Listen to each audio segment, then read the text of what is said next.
keterangannya. Kemudian memberontak pada penguasa dikatakan jihad. Ini bukan jihad. Mengganggu keamanan, mengganggu stabilitas keamanan dianggap jihad. Bukan jihad. Islam tidak mengajarkan demikian. Islam mengajarkan kita untuk taat kepada ulil amri. Apakah ulil amrinya itu orang yang jahat atau mereka orang yang baik. Meskipun ulil amrinya orang yang zalim, tetap kita wajib taat kepada mereka. Ini nas Al-Quran, nas sunnah Nabi, dan puluhan hadis tentang masalah ini.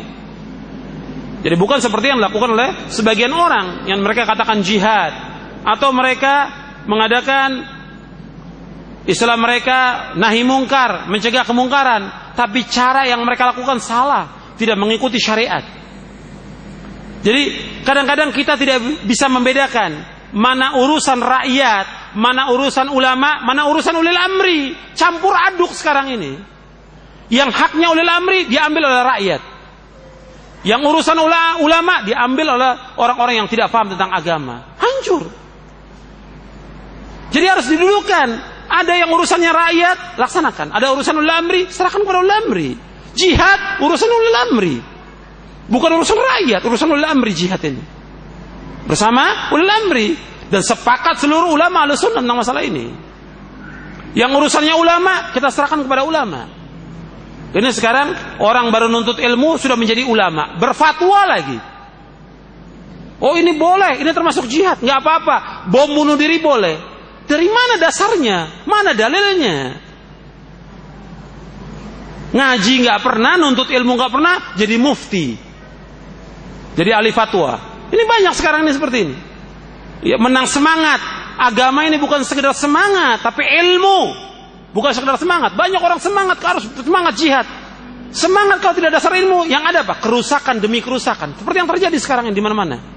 Yang orang tuduh umat Islam sebagai teroris, menghancurkan bangunan, membom orang-orang kafir yang dianggap oleh mereka musuh.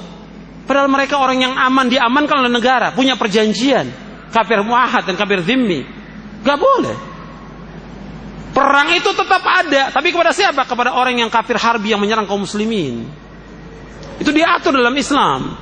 Dan itu pun diawali dengan apa? Diawali dengan dakwah agar mereka masuk ke dalam Islam.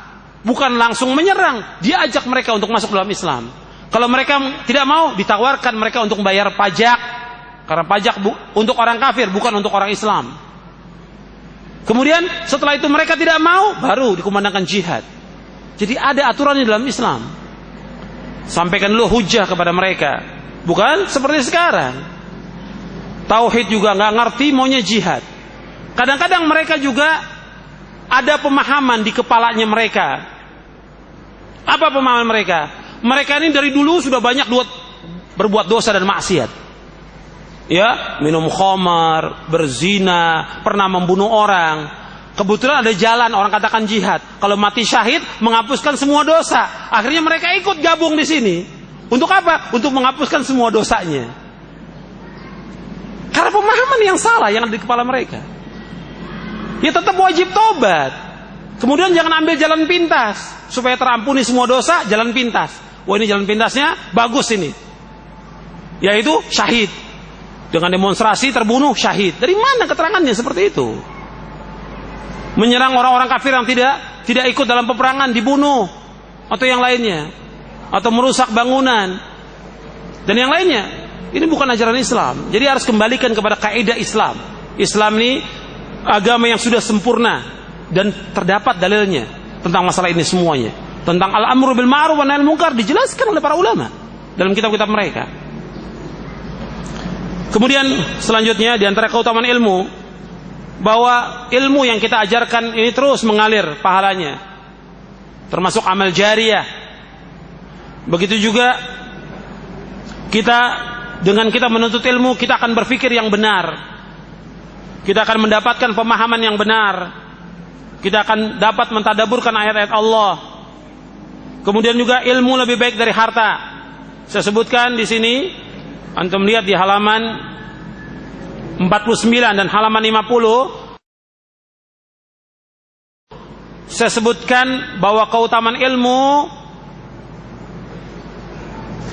lebih utama daripada harta. 15 keutamaan. Artinya ilmu lebih utama dari harta. Dan yang lainnya lagi tentang keutamaan ilmu. Jadi keutamaan ilmu ini banyak sekali. Dan kalau kita membaca ini, kita mestinya tambah semangat menuntut ilmu syar'i, bukan bertambah lemah. Saya sebutkan ini hanya sebagian. Keutamaan ilmu ini hanya sebagian.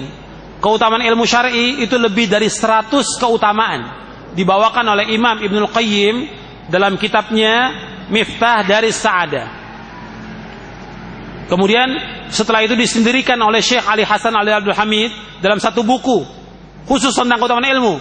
Judulnya Al-Ilmu Fadluhu wa Syarafuhu min Durari Kalami Syekh al-Islam Ibnul Qayyim al-Jauziyah, yang disusun oleh Syekh Ali Hasan Ali Abdul Hamid. Sekarang kita masuk bab ketiga. Bagaimana kita mendapatkan ilmu syar'i? Antum lihat di halaman 62. Bagaimana kiat untuk mendapatkan ilmu syar'i? Antum perhatikan bahwa untuk mendapatkan ilmu itu ada dua cara. Untuk mendapatkan ilmu, jadi kiat-kiat untuk meraih ilmu syar'i itu ada dua cara.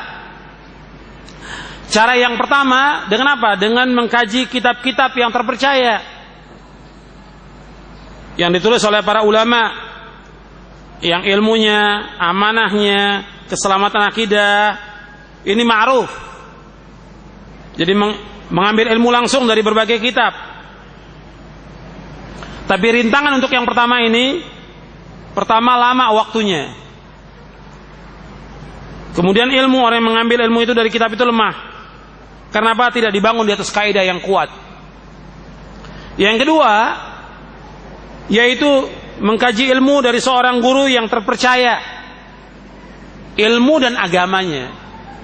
Jadi bukan sekedar ilmu, tapi agamanya juga terpercaya.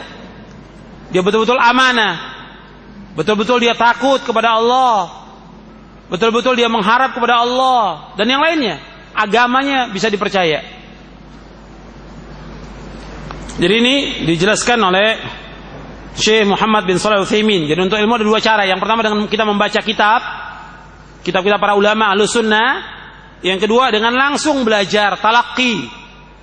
Dan ini yang dianjurkan oleh para ulama, talaqi. Langsung kita mendatangi para ulama atau para ustadz, para syekh yang mengajarkan ilmu syar'i. Dan ini harus digabung, antara cara yang pertama dengan kedua digabung. Di samping kita membaca kitab-kitab para ulama Ahlussunnah, kita juga mendatangi para ulama Ahlussunnah, mendatangi masyayikh, orang-orang yang berilmu, kita datangi. Kemudian, ikhwan fillah, azakumullah, bahwa dalam kita menuntut ilmu ini harus ada dasar-dasar yang kita harus tekuni. Sebagaimana kata Syekh Bakar Abu Zaid, barang siapa belum menekuni dasar-dasar ilmu, niscaya tidak akan bisa menguasai ilmu yang diinginkan. Dan barang siapa yang ingin mendapatkan ilmu sekaligus, maka ilmu itu akan hilang darinya sekaligus juga. Makanya dalam menuntut ilmu ini harus bertahap. Bertahap. Dan saya sebutkan caranya. Dan di antara kiat-kiat kita untuk mendapatkan ilmu syar'i, nanti antum lihat dari halaman 64 itu sampai halaman 93. Saya sebutkan di situ